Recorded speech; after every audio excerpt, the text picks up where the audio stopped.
Hello.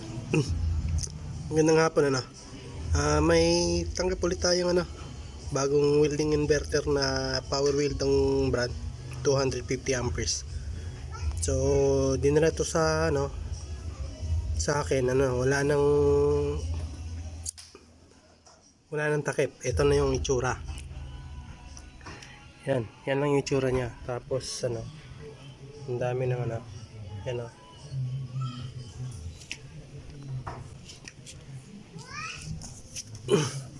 yan, daming alikabok.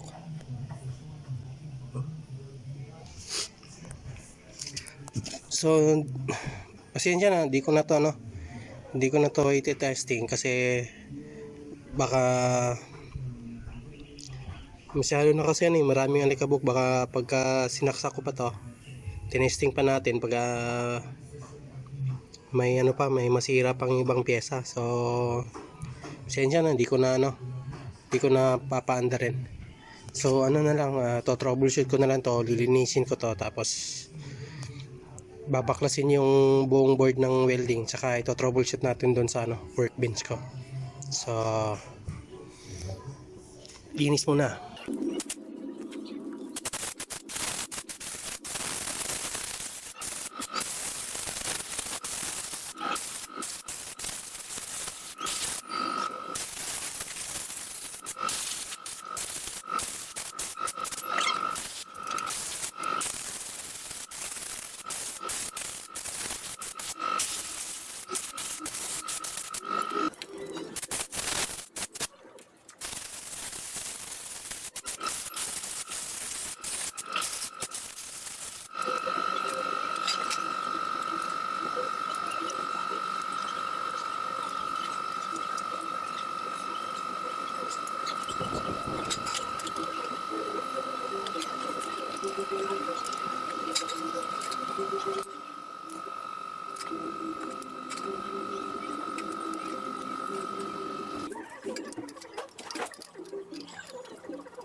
So, dito muna tayo sa workbench na.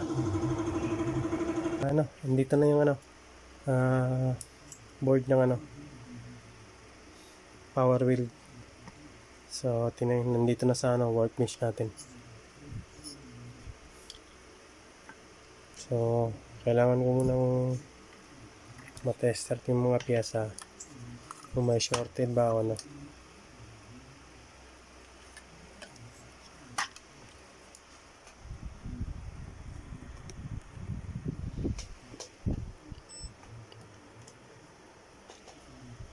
So, digital muna na tester gamitin natin. Hanap muna tayo ng shorted kung baka meron. Pagka tumunog, ibig sabihin shorted.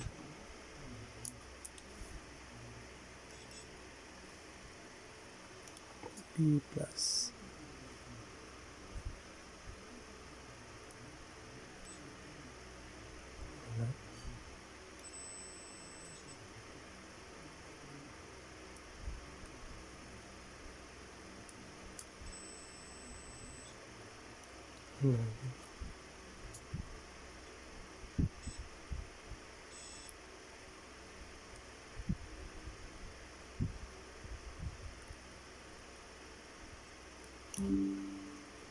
So, pinagawa na pala ito sa iba. Kasi yung inano na pala ito ng ibang technician.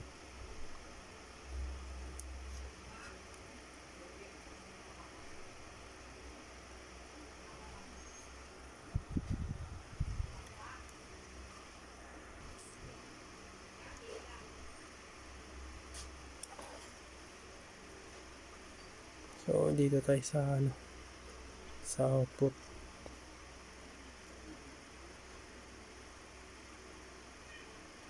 So wala namang shorted.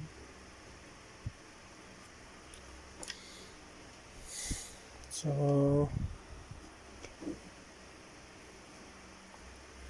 may sira yung ano. Okay, may sira dito siguro. Baka walang power to. Subukan natin.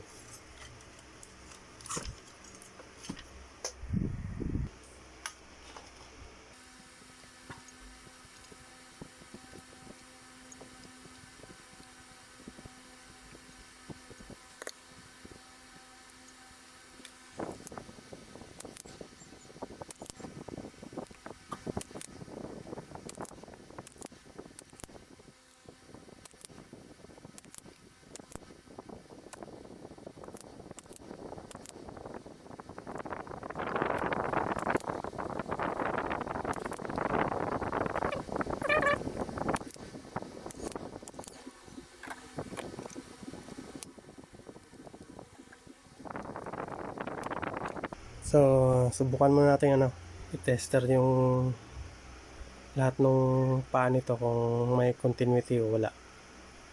So, continuity muna tayo, ano lang. Yan. So, secondary muna unahin natin. Ito yung primary, ito yung secondary, tatlo. So, yung secondary,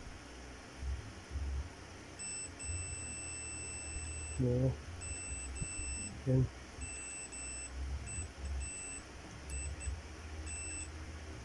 Yun. So, walang problema yung secondary.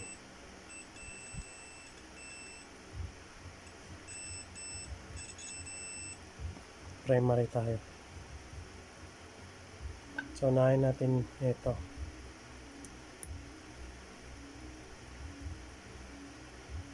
Wala.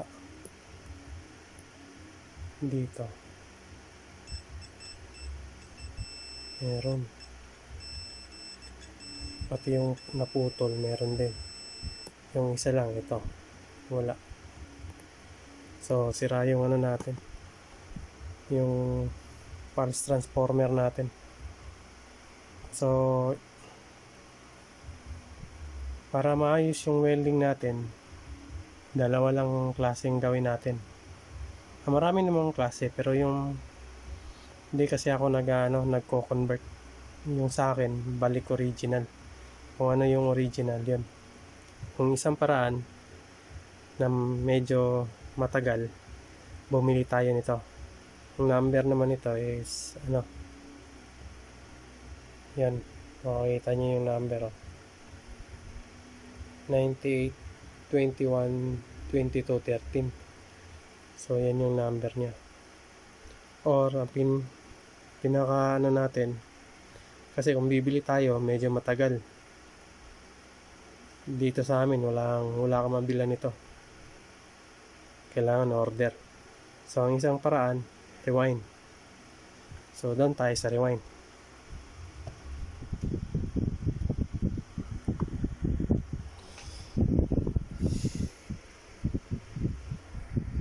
Tsaka paalala, pagka nag-rewind kayo nito, maglagay kayo magsulat kayo sa papel kung ano ang data nito, yung bawat pa. Para hindi kayo malito. Tsaka alam nyo yung number of turns bawat pa. Yan ang gagawin natin. So, tanggalin muna natin yung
Yan. So, tanggal na.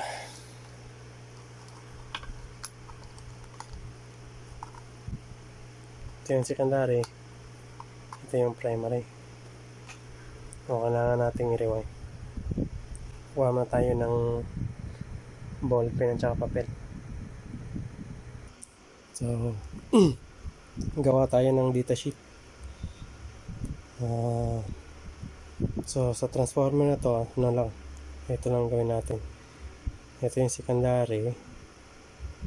So, yun tayo ng isa, dalawa, tatlo. Tapos yung ano din, isa,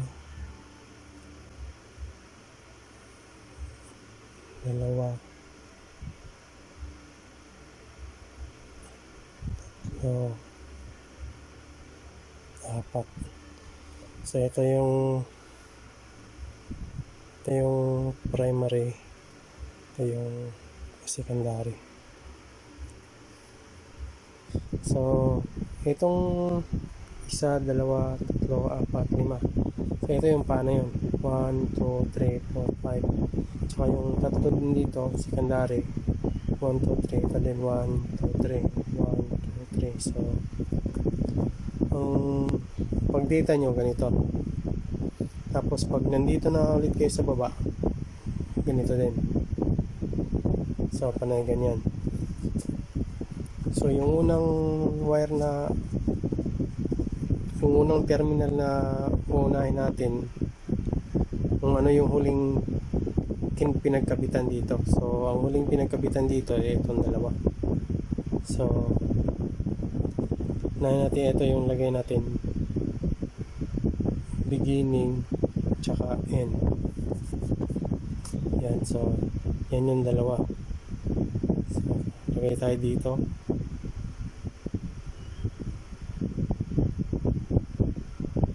Yan yun. Kunin natin yung number of turns yan.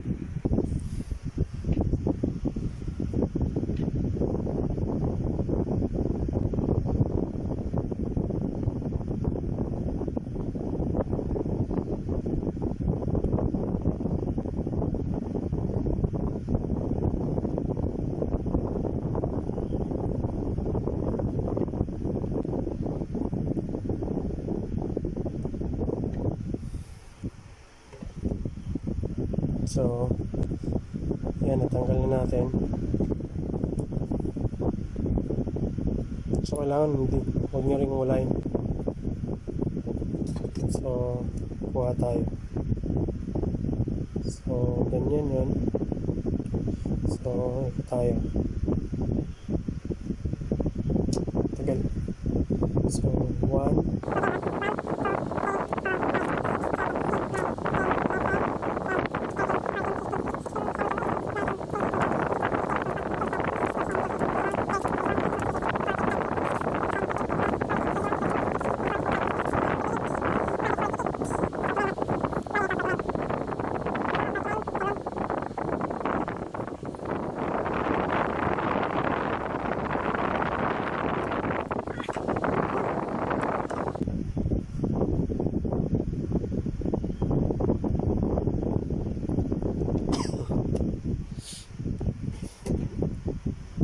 yan.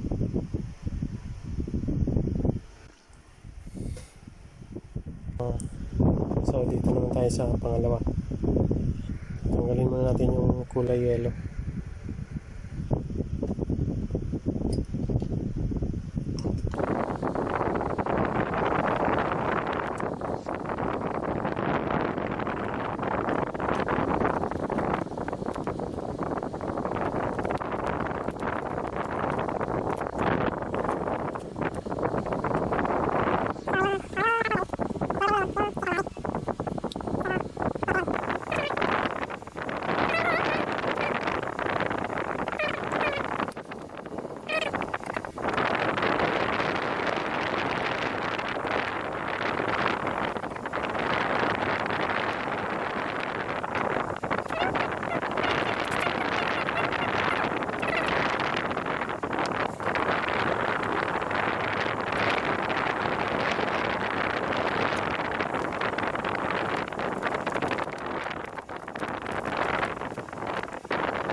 Kita nyo yan, oh.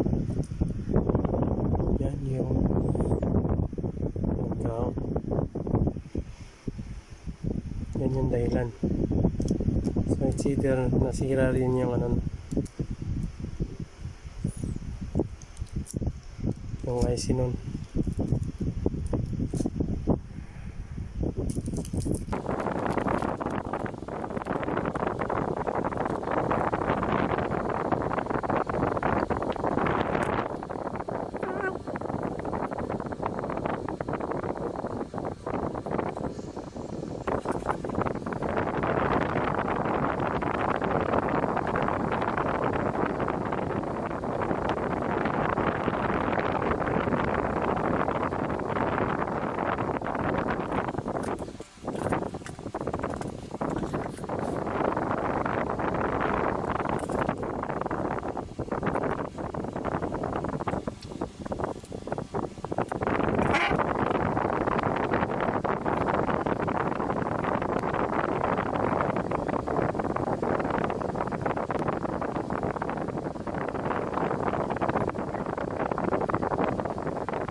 So, tapos na natin itong ano, ma-rewind. So, linisin ko muna yung core, tapos balik natin.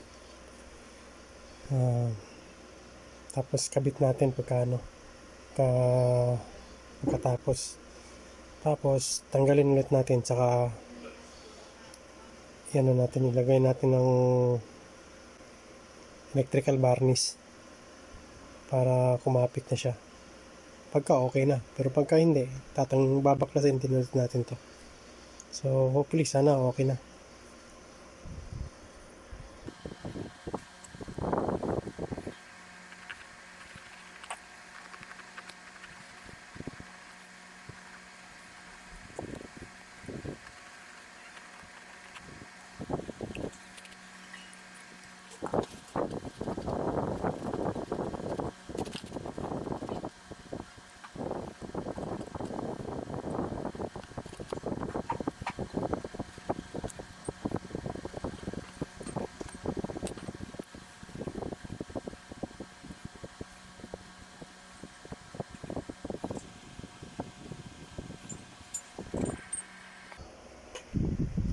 Testerin natin.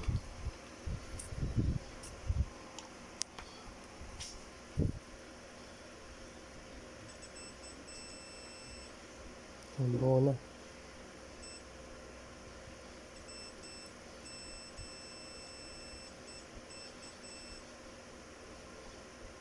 Ito lang kasi yung ano. Kaya na, ito yung putol. Ngayon, okay na. Dito walang connection to. Kasi ito lang yung tatlong may connection.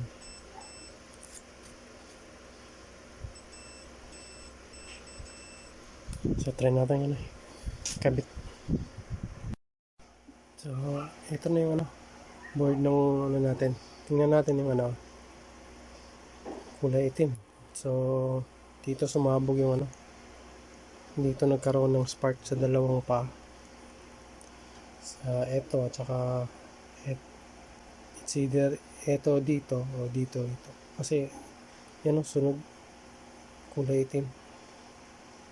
So, malamang naapektuhan yung power supply natin na IC.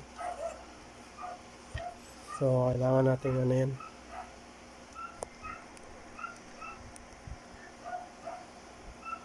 Kailangan natin i-check. So, linisin mo muna yung board.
Hello ulit. So, kabit na natin itong ano, bagong rewind nating ano, pulse transformer. So, para matesting na rin natin yung ano, kung okay ba, wala bang sira yung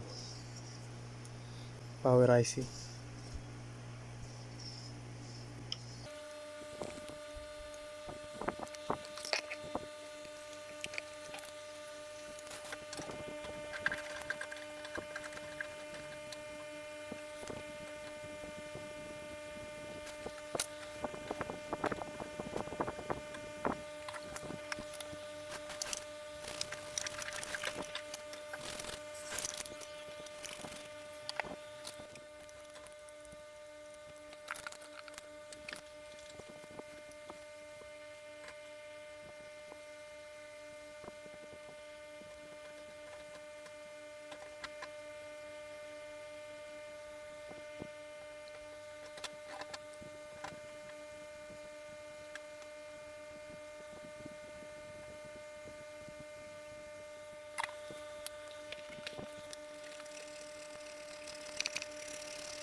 So, ngayon, try na natin ito ano.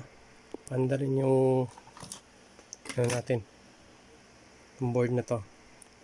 So, nakakabit na yun dito. Ano. Try nating paandarin to kung okay na ba. On ko na yung switch.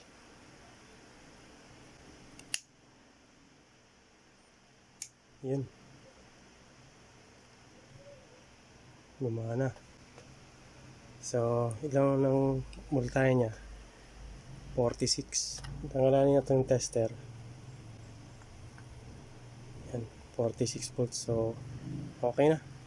So, try ko munang ikabit to sa chassis, tapos i-welding na natin doon sa labas. So, dito muna. Hello ulit.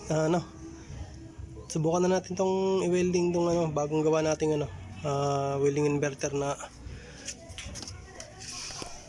Power Weld yung brand, 250. So, tapos na natin tong gawin. On ko na yung welding.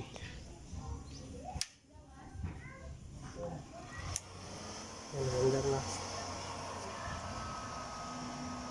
Set natin ng